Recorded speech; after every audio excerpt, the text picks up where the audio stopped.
Hello दोस्तों, मेरा नाम सीनू और आपके अपने यूट्यूब चैनल एसवी सीनू पर आपका स्वागत है। हमारी कॉमिक चल रही थी शुद्धिकरण सीरीज। ये उसका पार्ट 2 है, अतिक्रमण। यह रहा उसका कवर पोस्ट। दोस्तों, कहानी को शुरू करते हैं। 50,000 वर्ष पूर्व पुल्फानों का राजमहल। माँ, माँ, हाँ बोलो पुत्र।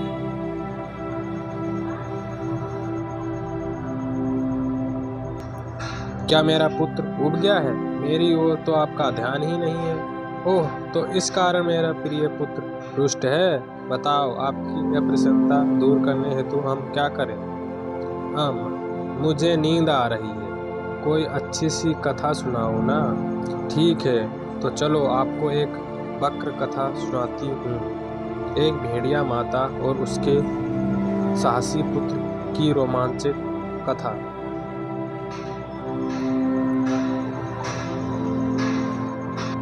नहीं, मुझे ये कहानी नहीं सुननी। परंतु क्यों पुत्र?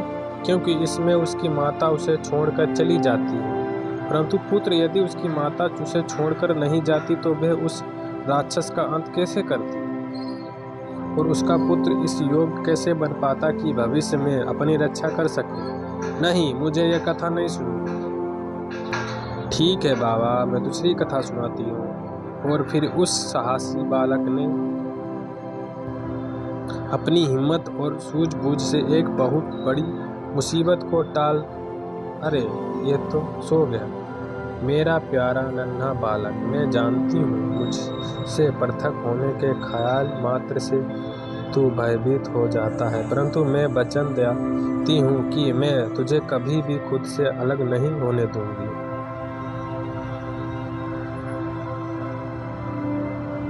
तभी खट खट, अंदर आ जाओ दासी। क्या बात है दासी? अनर्थ हो गया महारानी, शत्रु महल में घुस आया है। क्या? और महाराज? कोई समाचार नहीं है, वे अभी तक युद्ध भूमि से नहीं लौटे हैं। रक्षकों को सतर्क कर दो, हम स्वयं उनकी अगुवाई करेंगे। क्या हुआ माँ? यह सब क्या हो रहा है? यह शोर क्यों हो रहा है? सब ठीक है पुत्र, तुम घबराओ मत। पर माँ, आप यहीं रहना। माँ, मुझे छोड़कर मत जाना। पुत्र, मेरी बात ध्यान से सुनो। इस वक्त मुझे अति आवश्यक कार्य से जाना होगा, परंतु मैं वचन देती हूँ कार्य पूर्ण होते ही मैं वापस आ जाऊंगी। जब तक मैं लौटकर नहीं आती तब तक तुम यहाँ से हिलोगे भी नहीं। यहीं इसी कक्ष में मेरी प्रतीक्षा करोगे। बोलो पुत्र, करोगे ना? ठीक है माँ, मैं यहीं आपकी प्रतीक्षा करूँगा। मैं शीघ्र लौट कर आऊँगी पुत्र।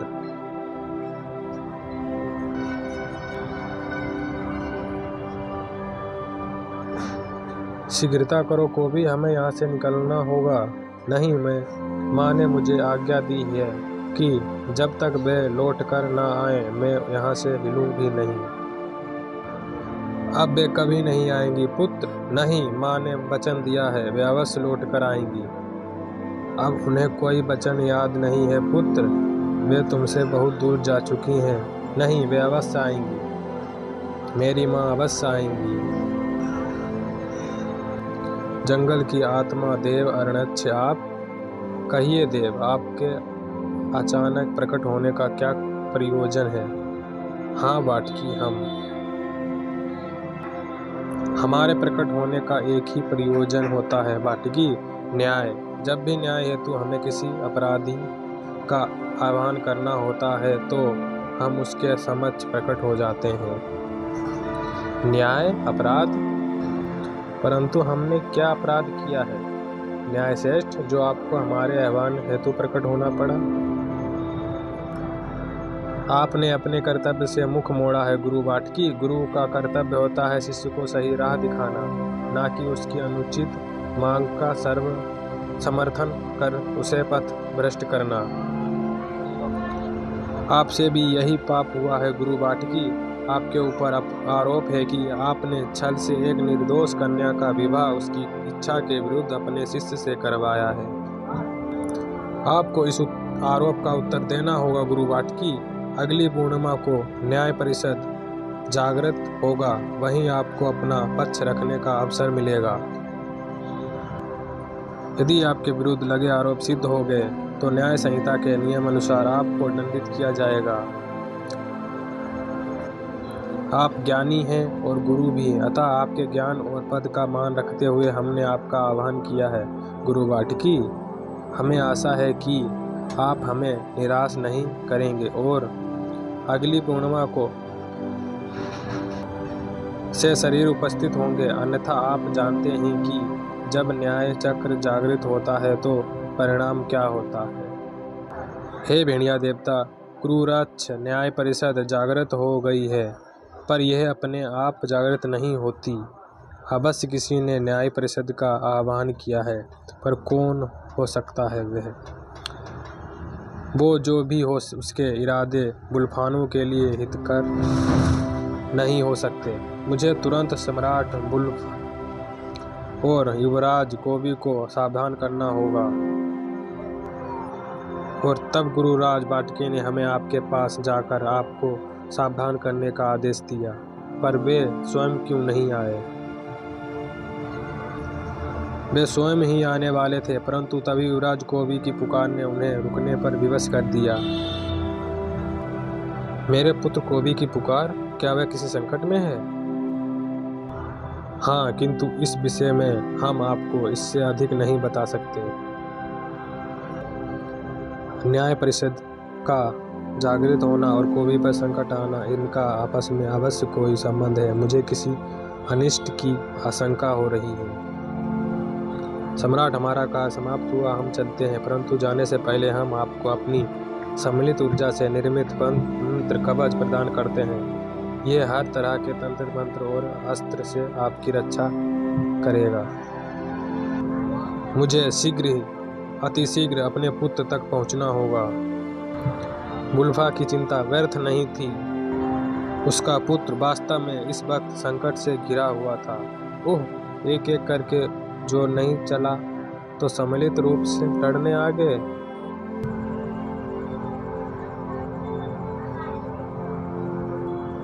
पर तुम्हारी सम्मिलित शक्ति भी तुम्हें भेड़िया के क्रोध के दावानल से नहीं बचा पाएगी। पर तभी ठहरो वीर पुरुष, तुम्हें अब इनसे लड़ने की आवश्यकता नहीं है। हम जानते हैं कि यह सम्मिलित रूप से भी तुम्हारा मुकाबला नहीं कर पाएंगे। तुम्हारी वीरता, तुम्हारी चपलता और तुम्हारा युद्ध कौशल अतुलनीय है। मैं तुमसे प्रभावित हुई वीर पुरुष, तुम अद्भुत हो। कौन हो तुम? मैं बकरी हूँ। तुम कौन हो वीर पुरुष? मेरा नाम भेड़िया है। मैं इस वन का रक्षक हूँ। भेड़िया बहुत ही आकर्षक नाम है, बिल्कुल तुम्हारे व्यक्तित्व के समान। यह क्या बकरी, पहले तुमने हमें शत्रु से युद्ध करने से रोका और अब इसका गुणगान किए जा रही हो। शत्रु जब इतना आकर्षक और वीर हो तो मुख स्वतः है उसके गुणगान के लिए खुल जाता है।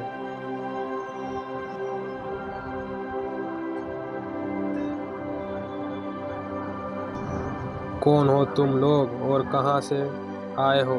तुम्हारे यहाँ आने का उद्देश्य क्या है? सच सच बताओ, अन्यथा क्या वीर पुरुष, क्या तुम मुझसे भी युद्ध करोगे?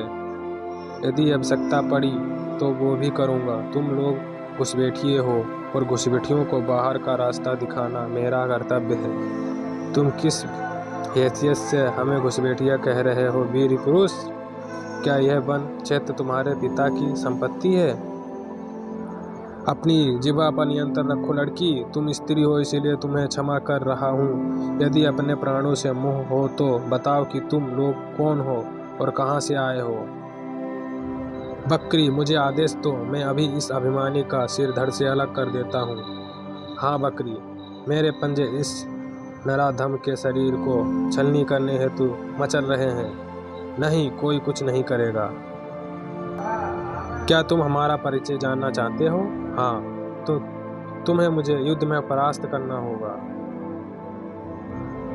और अब यह मत कह देना कि तुम स्त्री पर हाथ नहीं उठाते, क्योंकि कायर ही ऐसे शब्द का सहारा लेते हैं अपना परिचय देने हेतु। यदि यह तुम्हारी शर्त है तो मुझे तुम्हारी चुनौती स्वीकार है। तो ठीक है वीर पुरुष, आओ युद्ध करें। अरे यह तो अदृश्य हो रही, यह बहुत फुर्ती से वार कर रही है। ओह, और गहरे घाव दे रही। तुम तो बहुत धीमे हो। मैंने सोचा था कि तुमसे द्वंद्व करने में मजा आएगा, पर तुमने मेरे बार को कैसे भांप लिया। तुम्हारी गंध से तुम अपनी तिलिस्मी शक्तियों से खुद को छिपा सकती हो, पर अपनी गंध को नहीं। वाह, तुम्हारे सामने अब अदृश्य होने की आवश्यकता नहीं है। अब हम अपने सामने की लड़ाई लड़ते हुए भेड़िया, तुम इतने बुरे लड़के भी नहीं हो। बकरी के सामने आज तक इतनी देर कोई लड़का नहीं टिका, तुम भी नहीं टिकोगे। ओह, धड़ा। ओह, यह तुमने क्या किया? मेरे बाजू बेजान कैसे हो गए? इसे मरम प्रहार कहते हैं। बकरी, तुम हार गई हो। तुम सचमुच अद्भुत हो भेड़िया, तुम्हारी वीरता ने तो मेरे हृदय को भी जीत लिया। अवश्य, पर पहले मेरे बाजुओं को तो ठीक करो। मैंने ये लड़ाई जीत हार के लिए नहीं लड़ी, मैंने तुम्हारी शर्त पूरी की। अब तुम अपना वादा पूरा करो। अवश्य, पर पहले मेरे बाजुओं को तो ठीक करो। अभी लो। बकरी को स्पर्श करने की आज्ञा तो मैंने स्वयं को भी नहीं दी। उफ, फिर तूने उसे स्पर्श करने का साहस कैसे किया? रुक जाओ महागिर भेड़िया को मुझे स्पर्श करने की आज्ञा मैंने स्वयं दी है। यह तुम क्या कर रही हो बकरी? इस बात का अर्थ समझती भी हो तुम? हाँ, अच्छी तरह। इसने मुझे द्वंद्व में परास्त किया है महाग्रीव, और मैंने तय किया था जो भी मुझे द्वंद्व में हराएगा वही मेरा वर होगा। पर मैं तुमसे प्रेम करता हूँ बकरी, हमेशा से करता आया हूँ, फिर तुम ऐसा कैसे कर सकती हो?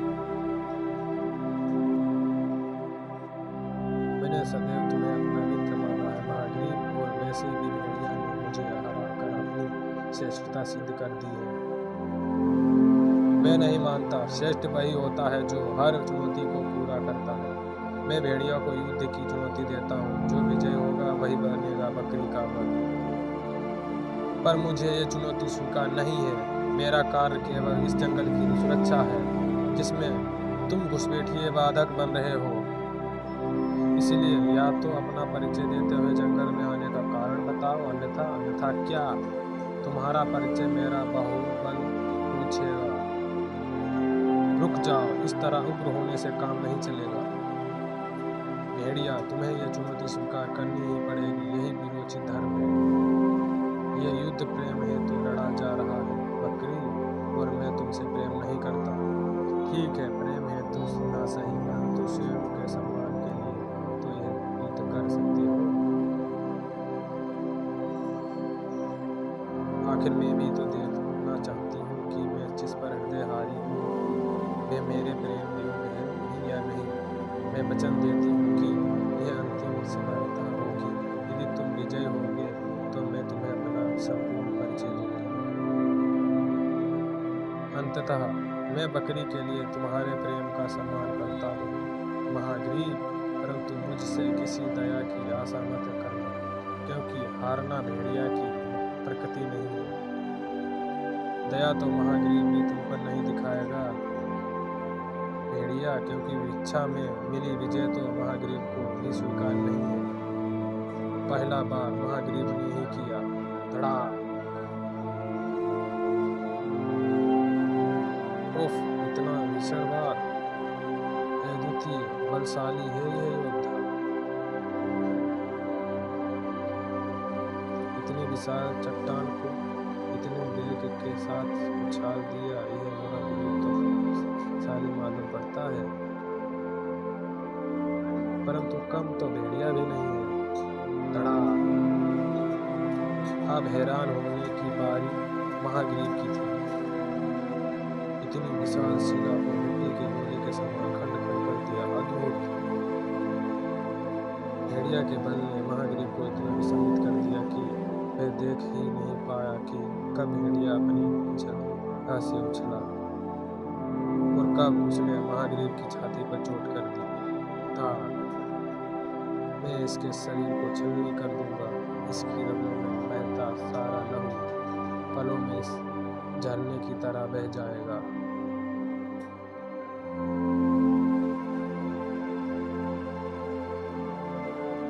यह क्या, इसके घाव तो अपने आप भर गए। महागरीब, लगता है तुम अपने पूरे सामर्थ्य से पार नहीं कर पा रहे हो। तुम्हारे पर हाथ तो मेरे शरीर पर खरोंच तक नहीं डाल पा रहे। वह पागलों की तरह भेड़िया पर ताबड़तोड़ प्रहार करने लगा। उसकी मंशा भेड़िया को उसके ही खून से नहलाने की थी। भेड़िया के व्यंग ने महागरीब को तिलमिला कर रख दिया। बस कर। अब क्या भेड़िया को उसके रक्त से ही स्नान कराएगा? दाग। भेड़िया रक्त स्नान अवश्य करता है, परंतु अपने रक्त से नहीं, अपितु अपने शत्रुओं के रक्त से। जानना चाहता है कैसे? ले चख जंगल के जल्लाद की दरिंदगी का स्वाद।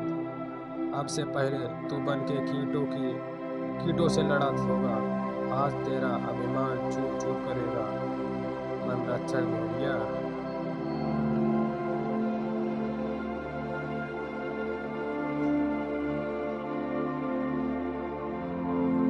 तब तक विजेता की घोषणा नहीं होती और मैं नहीं तो मृत हुआ हूँ और ना ही मैंने अपनी पराजय स्वीकार की है।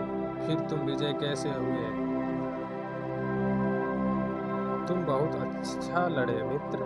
मैं तुम्हारी वीरता, युद्ध कौशल और प्रेम प्रति तुम्हारे समर्पण का आदर करता हूँ, परंतु अब तुम्हारा शरीर द्वंद्व के योग्य नहीं रहा। तुम मेरा एक भी बार नहीं सह पाओगे। मैं तुमसे नहीं लड़ सकता। द्वंद्व का एक ही नियम होता है, द्वंद्व को अधूरा नहीं छोड़ा जाता। अब या तो यह द्वंद्व पूरा करो या अपनी पराजय स्वीकार करो। यदि ऐसा है तो मैं अपनी पराजय स्वीकार करता हूँ। तुम विजय हुए महागरीब, बकरी तुम्हारी हुई। नहीं, मुझे भिक्षा में विजय नहीं चाहिए भेड़िया। मैं बकरी को अपने सामर्थ्य से हासिल करूँगा। आओ द्वंद्व से इसका फैसला करें। रुको, इसकी आवश्यकता नहीं है।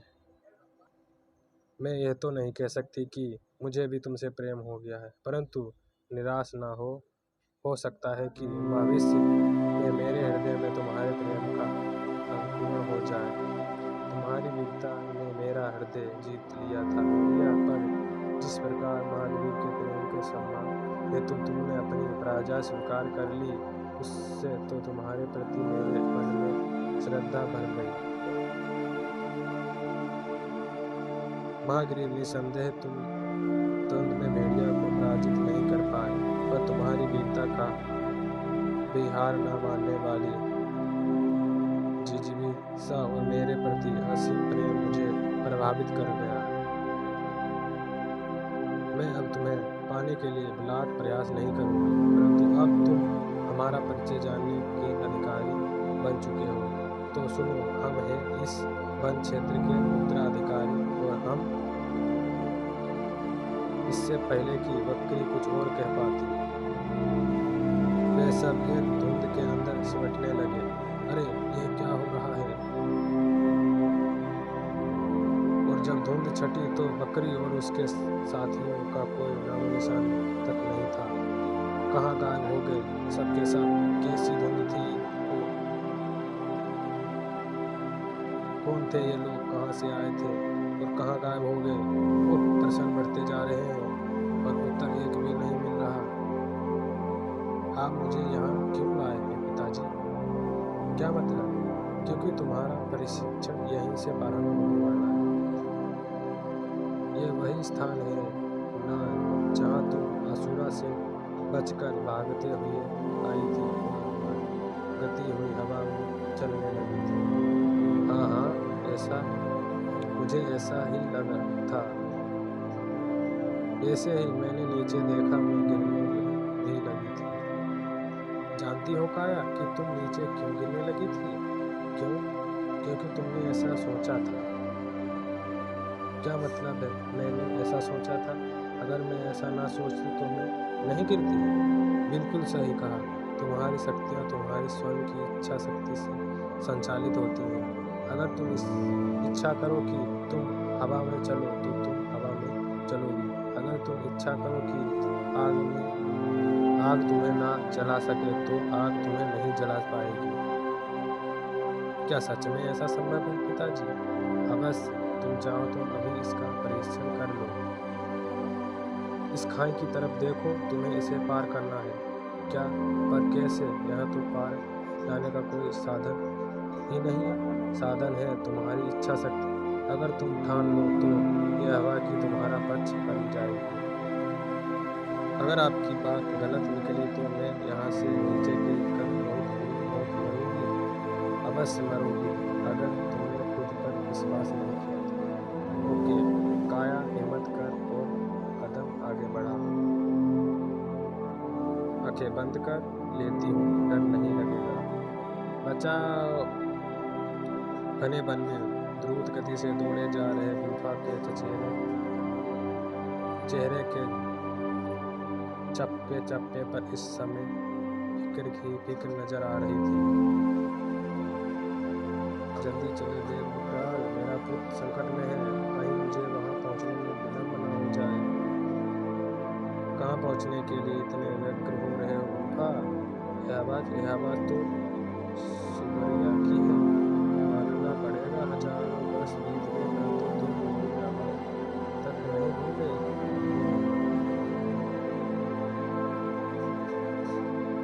कैसे भूल सकता हूँ तुम्हारी आवाज? तुम मेरा प्रथम हो, तुम प्रेम हो, मेरा अमर प्रेम हो, मेरी पत्नी हो तुम और मेरे पुत्र कोबी की माता।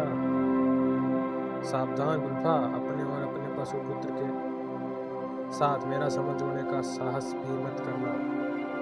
ऐसा मत कहो सुबरिया, कोबी जैसे ही है तुम्हारा पुत्र है, तुम्हारी कोख से जन्मा है। हमारे प्रेम की निशानी है। प्रेम की नहीं, छल की निशानी कहो। अगर तुमने छल से मेरी बुद्धि भ्रष्ट न की होती तो वह पशु कभी मेरी कोख से आता ही नहीं।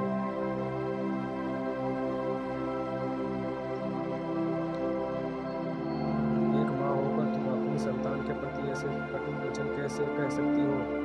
सुबरिया, क्या तुम्हारे अंदर अपने पुत्र के प्रति जरा भी ममता शेष नहीं है? पशु को पालतू तो बनाया जा सकता है पर पुत्र नहीं। तुम और तुम्हारा पुत्र मेरे लिए एक घृणित पशु है, से अधिक कुछ भी नहीं हो। अगर तुम्हें कोबी से स्नेह नहीं तो तुम यहाँ क्यों आई हो? हट जाओ मेरे रास्ते से, मुझे अपने पुत्र को बचाने जाना है। बचाने जाना? आहा, किसे बचाने जाना है? अपने उस पशु पुत्र को? उसके जीवन की उल्टी गिनती तो उसी दिन शुरू हो गई थी जब उसने अपने पिता की गलती दोहराई थी। कैसी गलती? क्या मतलब है तुम्हारा? वही गलती जो तुमने की थी, एक मानव कन्या से प्रेम करने की गलती। तुम्हारी उस भूल ने तुम्हारे पूरे वंश का सर्वनाश कर डाला था। अब तुम्हारा पुत्र भी उसी राह पर है, उसका अंत भी निश्चित है। मेरे साथ खेल खेलने की कोशिश मत करो सुबर्या, सच सच बताओ क्या होने वाला है? ओ न होने वाला है। तुम भेड़िया मंसूर ने जो भी अन्याय किया है उसका खाता खुलने वाला है गुल्फा। क्या मतलब? तुम अपने पुत्र को बचाने जा रहे हो ना? पर तुम तो स्वयं को भी नहीं बचा खाओगे गुल्फा, क्योंकि न्याय सद जाग उठी है। न्याय का चक्र घूम चुका है। अब कोई नहीं बच पाएगा, अब कोई छिप नहीं पाएगा। नहीं, अन्याय करने वाले दंडित होंगे, न्याय जग सबका न्याय करेगा। तुझ में था अपार बल, फिर भी किया प्रेम में छल।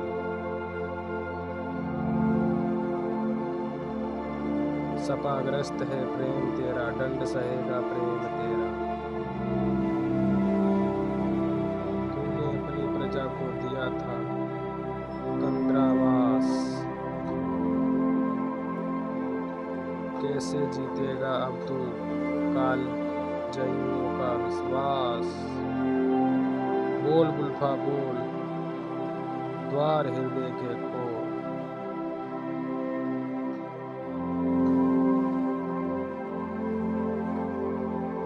आपने मुझे भेड़िया से लड़ने से क्यों रोका असुर गुरु, और अब अचानक इस यज्ञ का क्या प्रयोजन है।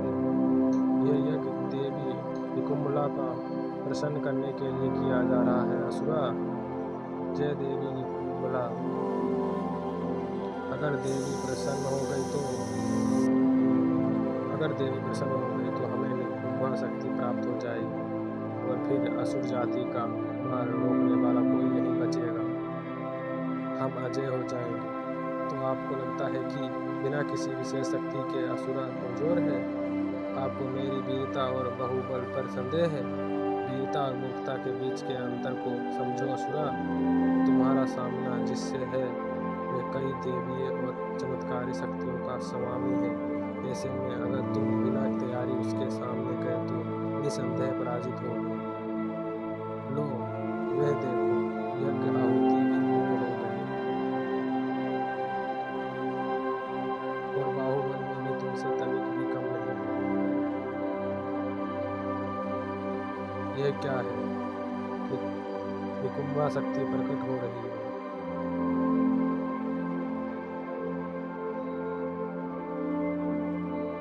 जय देवी निकुंभला, जय देवी निकुंभला।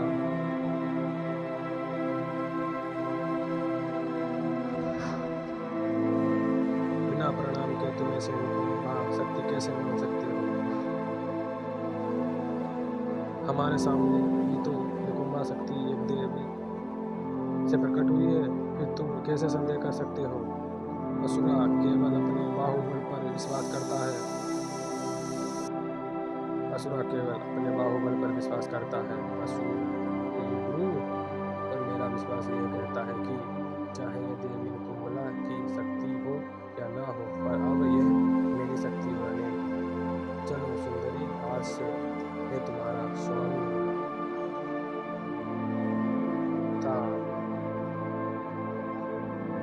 तुमको मैं मुझे नहीं मानो, पर मेरा कोई स्वामी नहीं है, मैं किसी की शक्ति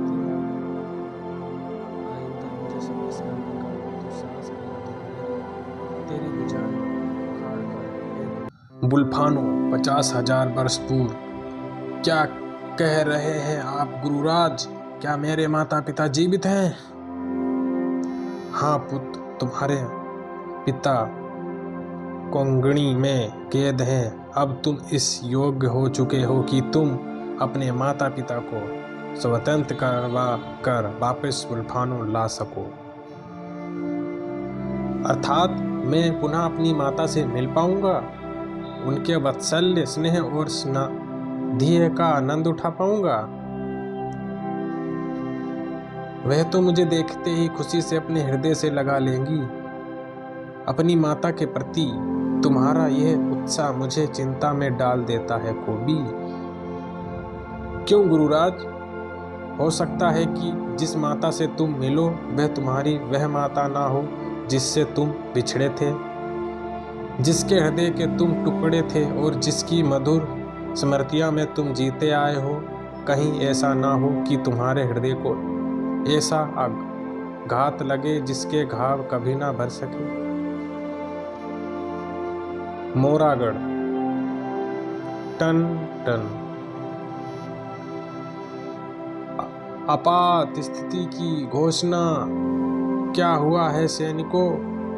महल पर अजीब भेड़िए जैसे दिखने वाले प्राणियों का आक्रमण हो गया है महारानी। भेड़िया प्राणी अर्थात दुष्ट गुल्फा के अनुचर, आप यहाँ सुरक्षित नहीं हैं महारानी, हमारे साथ चलिए। नहीं, मैं कायरों की तरह पलायन नहीं करूंगी। बात को समझने का प्रयास कीजिए महारानी, उनसे दूर हटो दुष्टों। माँ, धड़ाक, कौन हो तुम? घुस बैठिए। इन सब के लिए समय नहीं है माँ, आप मेरे साथ चलिए। मेरा हाथ छोड़ जंगली। उफ, मुझे नीचे उतार दुष्ट। उतार दूंगा माँ, पहले आपको किसी सुरक्षित स्थान पर पहुंचा दूं। तू मुझे बार बार माँ क्यों पुकार रहा है? माँ, मैं कोबी, आपका पुत्र कोबी। कौन कोबी? मैं किसी कोबी को नहीं जानती। रुक जा, घुस बैठिए। मेरे सैनिकों को आहत कर तू भी बच नहीं पाएगा। यह आप क्या बोल रही हैं माँ? घुस बैठिए। मैं नहीं, ये लोग हैं जो बरसों पूर्व हमारे बुलफानों में घुस आए थे। इन शत्रुओं के कारण ही आप मुझसे पृथक कर दी गई थी। तू है इस वक्त मेरा सबसे बड़ा शत्रु, तू। तड़ा। माँ, बस कर दुष्ट, बहुत हुआ तेरा प्रलाप।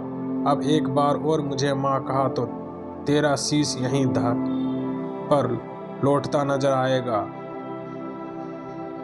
आप मुझ पर वार करेंगी माँ, अपने पुत्र पर? मैं एक मानव और तू भेड़िया, फिर तू मेरा पुत्र कैसे हो गया? माँ, हमारे बुलफानों पर शत्रुओं का हमला हुआ था, फिर आप मुझे हमारे कक्ष में प्रतीक्षा करने का वचन देकर शत्रुओं का मुकाबला करने चली गई। मैंने आपकी आज्ञा का अक्षरशः से पालन किया, परंतु आप नहीं आए। मैंने अपना सारा बचपन उस बियाए बान गुल्फानों में इस उम्मीद से बिता दिया माँ कि एक दिन आप अवश्य लौट कर आएंगी। गुरु बाटिकी मुझसे अक्सर कहते कि आप नहीं आएंगी, परंतु मैंने कभी इस स्वीकार नहीं किया। और जब मुझे पता चला कि उन दुष्टों ने आपको यहाँ छिपा कर रखा है, तो मेरी खुशी का ठिकाना नहीं रहा। मुझे लगा था कि मुझे देखते ही आप मुझे हृदय से लगा लेंगी, परंतु आप तो मुझे पहचानने से भी इनकार कर रही हैं। क्यों माँ, क्यों? गुरु राजबाटिकी मुझे लेने आए। मैंने पूरे सामर्थ्य से उनका प्रतिकार किया, पर उनके बल के आगे मेरी एक ना चली। ये सब क्या है? कौन है ये भेड़िया मानव? ये इतने विश्वास के साथ मुझे अपनी माता क्यों बोल रहा है और मैं इस पर वार क्यों नहीं कर पा रही हूँ? कहीं इसने मुझ पर कोई वशीकरण तो नहीं किया है? इससे पहले भी इन भेड़िया मानवों ने वशीकरण का प्रयोग कर मेरा अपहरण किया था। आप मौन क्यों हैं? माँ, मेरे प्रश्नों के उत्तर दीजिए। तुझे उत्तर चाहिए ना? ये रहा मेरा उत्तर। श्राप। आपने मुझ पर प्रहार किया माँ। माँ, मुझे अपने शब्द जाल में जाने का प्रयास ना कर दुष्ट जंगली। ना मैं तेरी माँ हूँ, ना तू मेरा पुत्र। मुझे समझाने में थोड़ा समय लगा, परंतु अब मैं तुझे पहचान गई हूँ दुष्ट जंगली। बस करो माँ, तू दिखने में उसकी भिन्न अवश्य है, पर तू है उसी दुष्ट भेड़िए की जात। उसने भी मुझे बहकाने की कोशिश की थी और तू भी वही प्रयास कर रहा है। गुरुराज सही कहते थे, ये घाव कभी नहीं भर सकते। जा मर दुष्ट पशु। माँ, आह।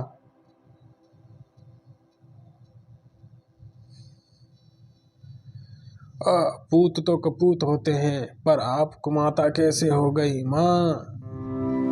50,000 वर्ष पूर्व गुल्फानों के पश्चिमी सीमा के पास स्थिति घने वन में सरदार भेड़ मुंडा को सूचित करो, हम आज की खेप ले आए हैं।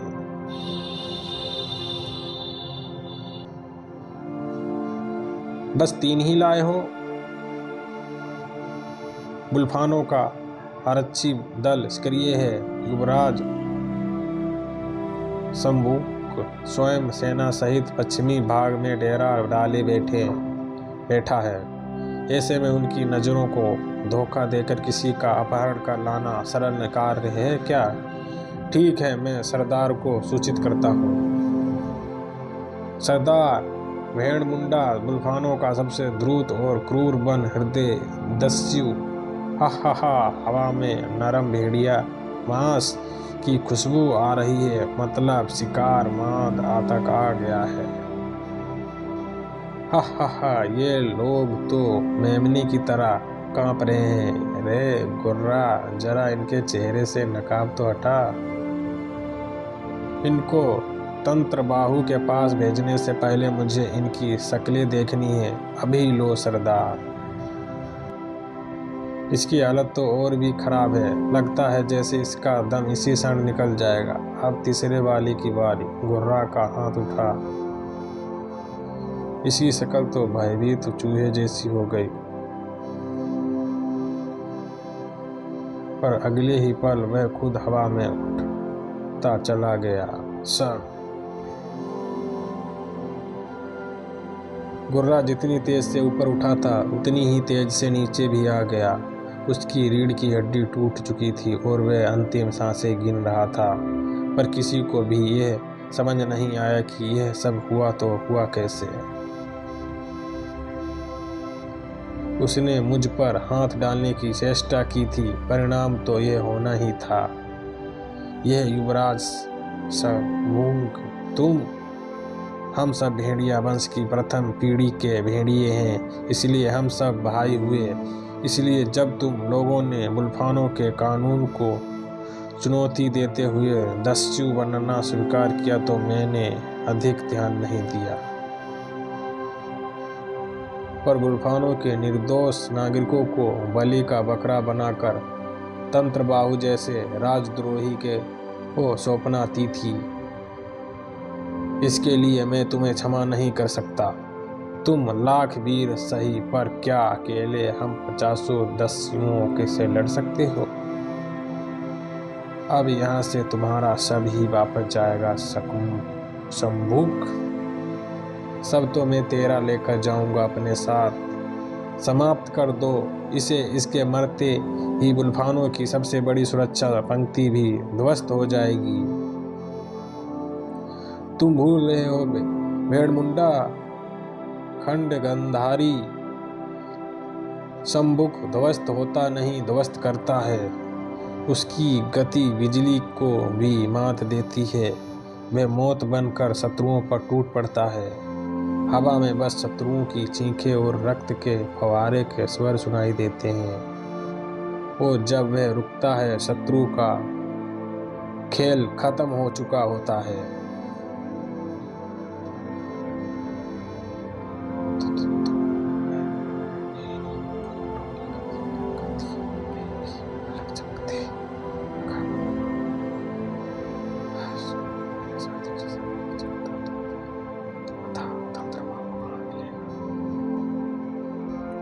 तो तुमने मेरी पूरी टोली का सफाया कर दिया, वह भी पलक झपकते। अगर अपना हंस अपने साथियों जैसा नहीं चाहता तो बता, तंत्रबाहु कहाँ मिलेगा? मुझे नहीं पता। हम लोग उसके बताए एक निश्चित स्थान पर बंदूकों को छोड़ आते हैं, फिर वह खुद ही उन्हें वहां से ले जाता है। उस स्थान का पता बताओ जल्दी। कुछ समय पश्चात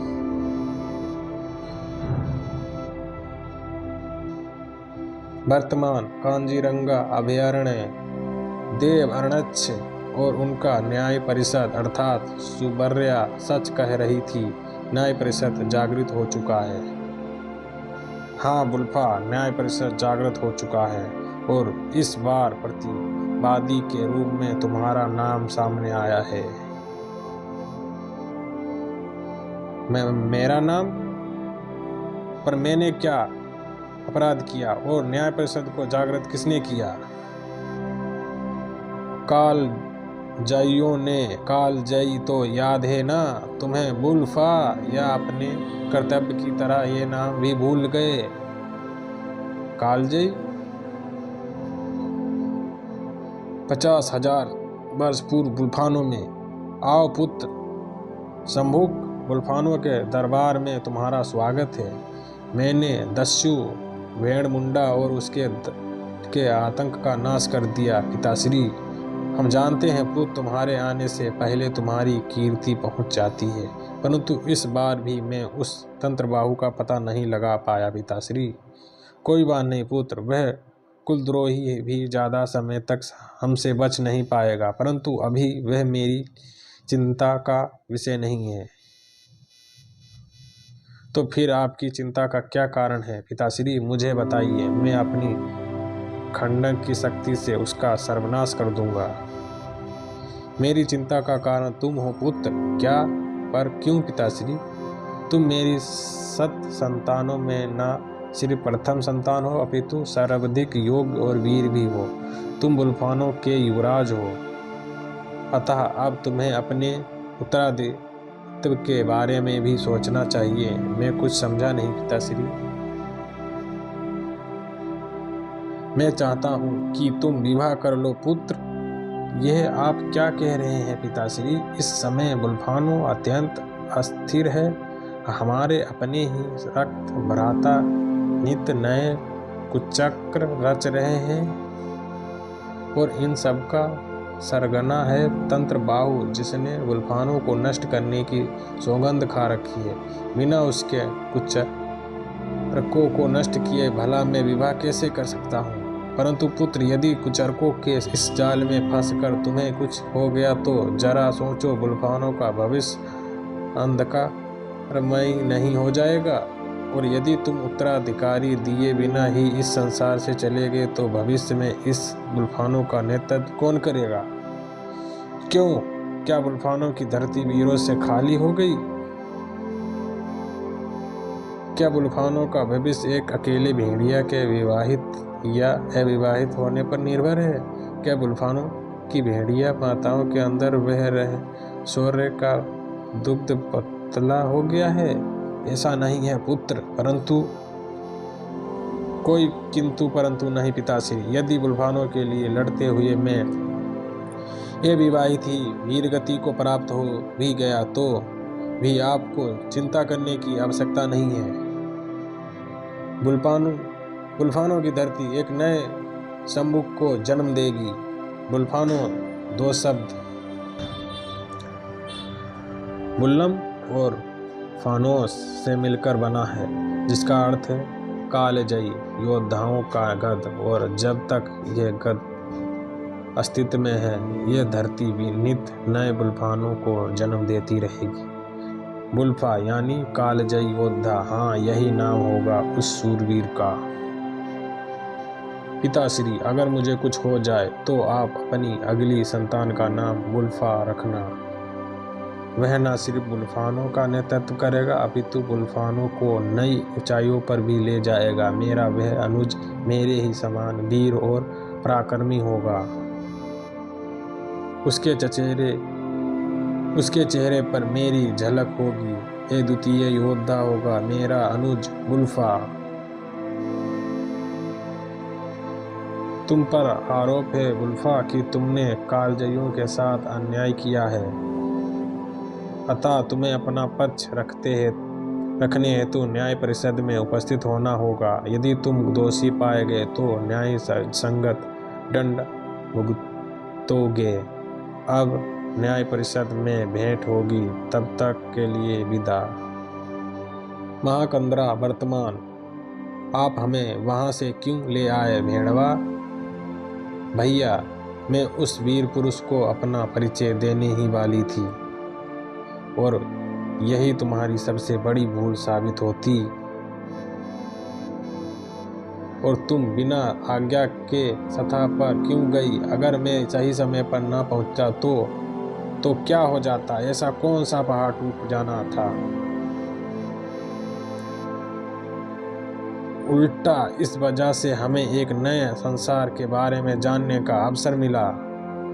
हमें तो लगता था कि महाकंदरा ही सारा संसार है, पर सतह पर जाकर पता चला कि संसार कितना वृहद और सुंदर है और तुम हमें उससे अनभिज्ञ रखना चाहते थे। क्यों? तुम्हारी हिम्मत कैसे हुई अपने न्यायिक पर ऐसा आक्षेप लगाने की? इस दुष्टता का क्या परिणाम होगा जानते हो?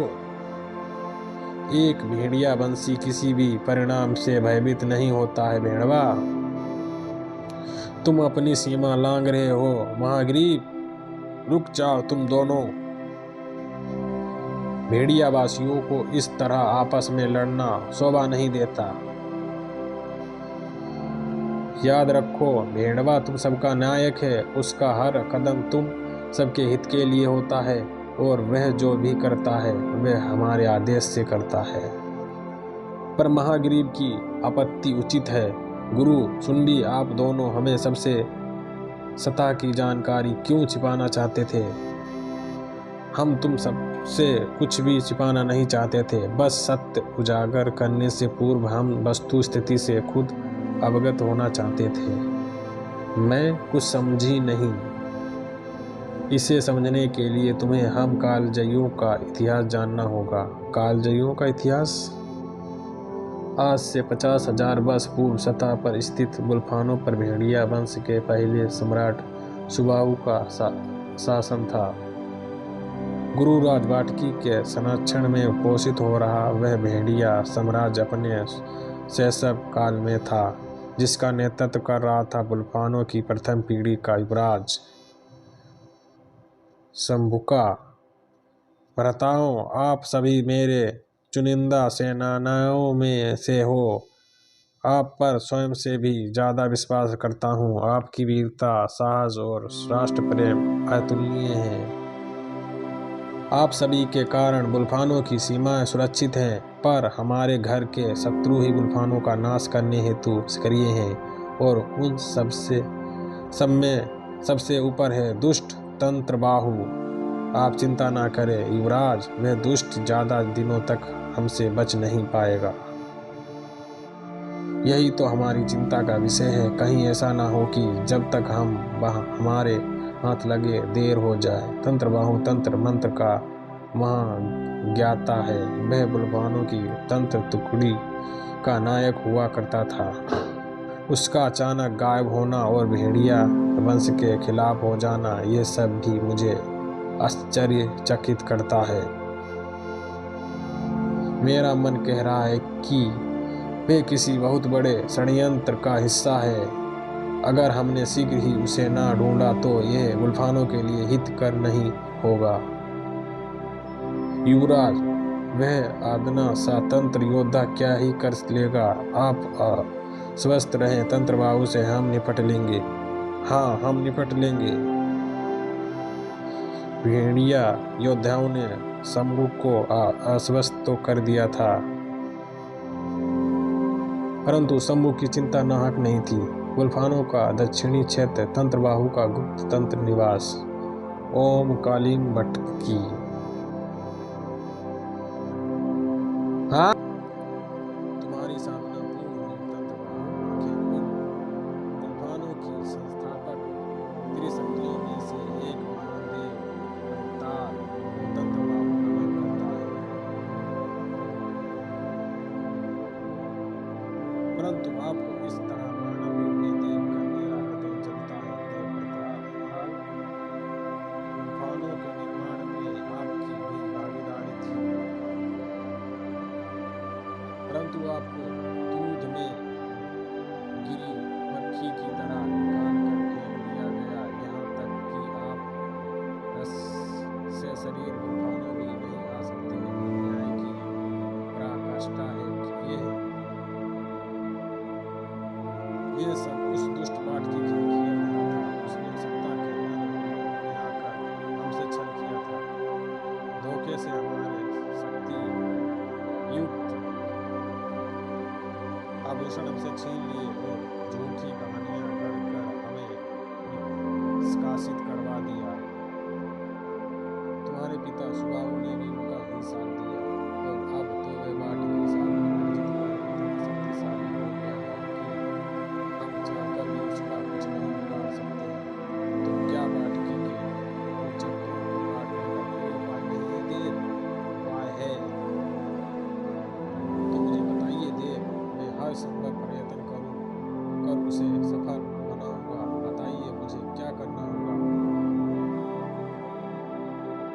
यह है वह उपाय। ये क्या है देव? बाटकी की असली शक्ति है बलवानों का वर्तमान स्वरूप। उसे हराने के लिए उसे नष्ट करना होगा और एक नए बलवानों का सर्जन करना होगा, और उसके लिए आवश्यकता होगी इस तंत्र विषाणु की। तुम्हें बलवानों के निवासियों को इससे संक्रमित करना होगा।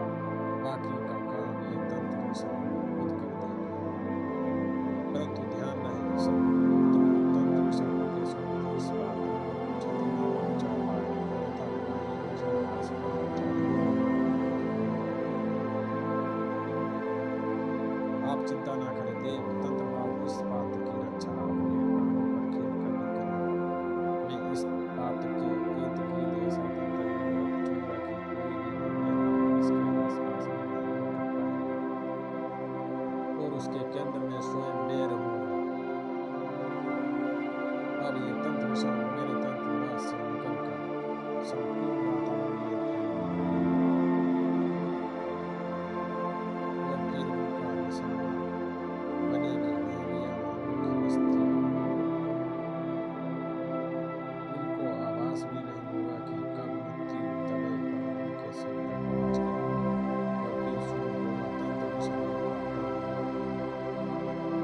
हर भेड़िया रक्त का प्यासा हो जाएगा, ममता का स्थान हिंसकता ले लेगी।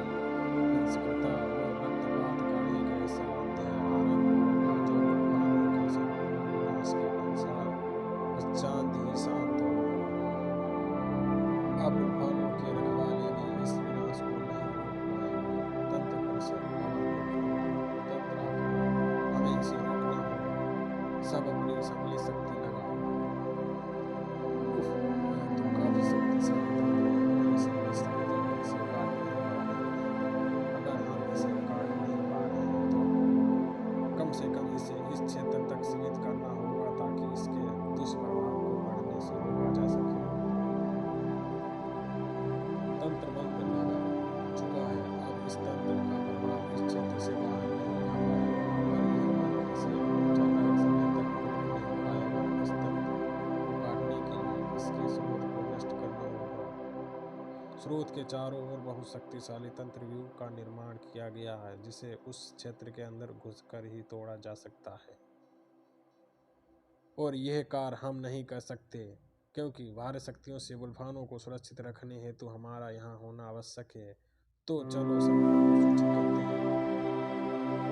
उसी वक्त किले के बाहर युद्धाभ्यास क्षेत्र में अरे फौजी दल का दूत, इसे तो हमने दक्षिणी क्षेत्र की तरफ भेजा था। यह तो बहुत ज्यादा घायल है। इसकी ये दशा किसने की? तुम्हारी ये दशा कैसे हुई दूत? ओ सेनानायक जी, एक काली धूप ने सबको चपेट में ले लिया था। भयंकर रक्तपात का कोई नहीं बचा। ओ तंत्र बाबू, ये उसी का काम है। वह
भूषण अलौकिक शक्तियों का भंडार है। उन ऋषियों का धारक योद्धा किसी भी तंत्र मंत्र अथवा ग्रंथ वारों से प्रभावित नहीं हो सकता। उन ऋषियों के अंदर हर तरह की नकारात्मक ऊर्जा को सोख कर नष्ट करने की क्षमता है। अतः राजकुमार ऋषियों द्वारा हमें उचित विचार है। हमें भी गुस्सा करना होता है। उस समय नशा माँ आपके नेत्रों में अवश्य होगा।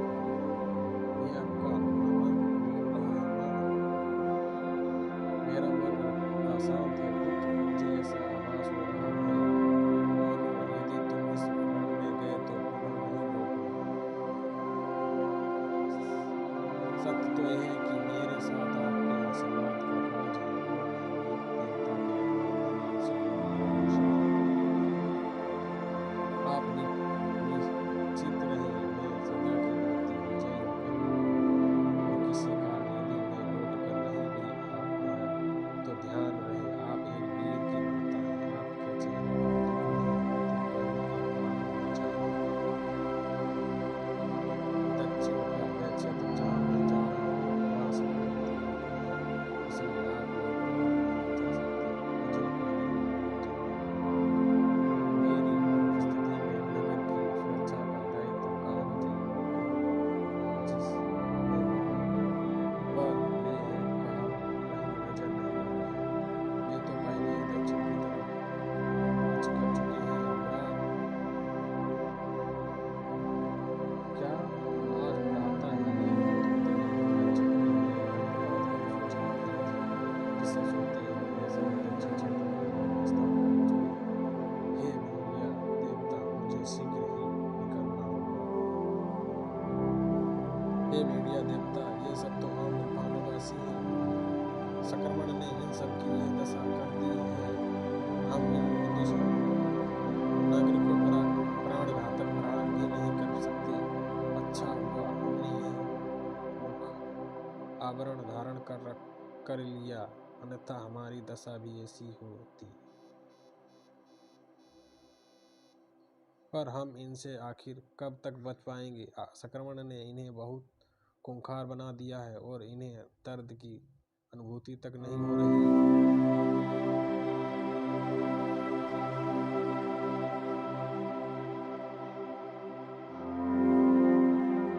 ये संख्या में भी बहुत ज्यादा है। ऐसे में या तो हम इनके हाथों मारे जाएंगे अथवा संक्रमित होकर इनके पेट जैसे हो जाएंगे। नहीं, ये तो भीषण उत्पात है। अरे यह बात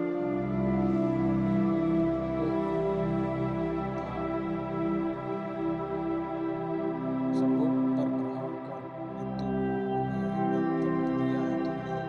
अब तुम्हारे रक्त से अपनी प्यास बुझाकर ही मेरा खंडक मान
सांसों की डोर भी तंत्र बाबू के तंत्र में आ रहे हो। आओ तुम सबकी तो मुझे न जाने कब से प्रतीक्षा थी।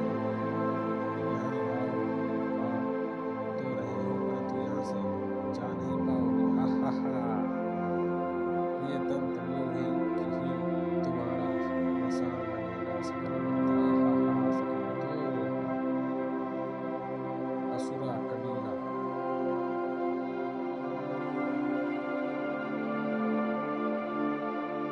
ये आप क्या करने जा रहे हैं असुरों? एक तुच्छ कन्या को असुर कबीले की भागदौड़ सौंपने जा रहे हैं? अपनी जुबान पर नियंत्रण रखो असुरा, बोलो मत। वह तुच्छ कन्या नहीं अपितु माँ निकुंभला की शक्ति है और वह शक्ति तुम्हें परास्त कर चुकी है। मैं सावधान अपनी वंश एक बार उसका वार में खा गया। इसका ये नहीं कि हर बार उसका वार चल जाएगा। यदि इस बार वह मेरे सामने आई तो जय माता निकुंभला की, जय माता निकुंभला की।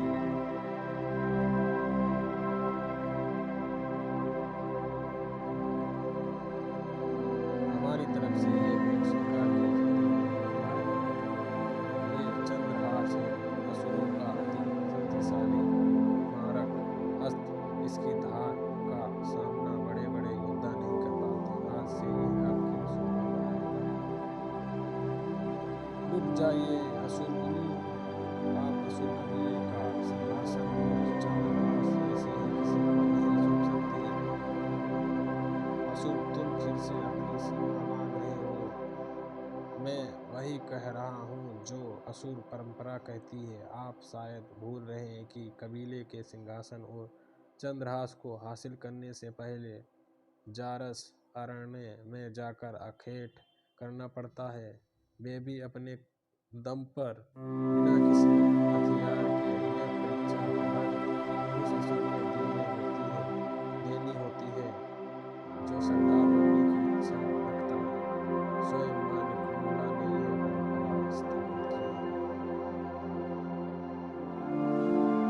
तुम भी भूल रहे हो असुरा की निकुंभला स्वयं देवी निकुंभला की शक्ति है, इसलिए उन्हें किसी भी तरह की परीक्षा में नहीं ले सकता।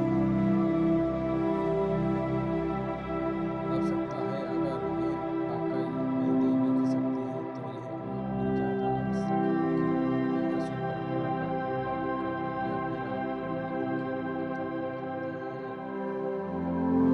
असुरा बस बहुत